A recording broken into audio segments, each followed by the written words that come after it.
Jedna z vecí, za ktorou som sa celý život hnala, bolo dostať sa do stavu, kedy budem mať všetko vyriešené.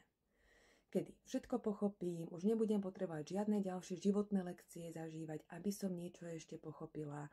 Jednoducho ten život bude krásny a konečne tam bude tá ľahkosť a všetko pôjde ako po masle. No lenže toto chce strašne veľkú energetickú prácu. A strašne veľa energie to stojí. A je to veľmi lopotná práca. Ja som v nej dlhodobo žila, teda fungovala. A v poslednej dobe som zistila, už teraz sa na to pozerám inak, a som zistila v poslednej dobe, že ono to, keď chceme mať veci inak, ako ich zažívame, keď chceme reagovať inak, ako reagujeme, tak v podstate tým popierame realitu a vytvárame odpor. A tento odpor nás stojí veľmi veľa energie.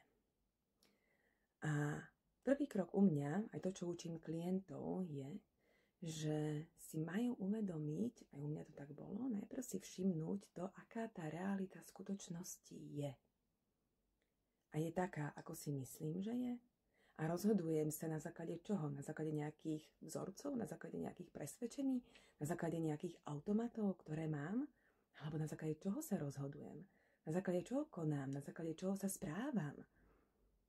Toto je tá realita, ktorú je potrebné si najprv všimnúť. Následne je dôležité sa pozrieť do špiku kosti myšlienok. A čo je za tými automatmi? Čo je za tým presvedčeniami? Za tými presvedčeniami? Ste prísť do morku kosti tých myšlienok, pomenovať ich, uvedomiť si, kde to aj máme v tele, a potom to pustiť. To je prvý krok prijatia reality, takej, aká je.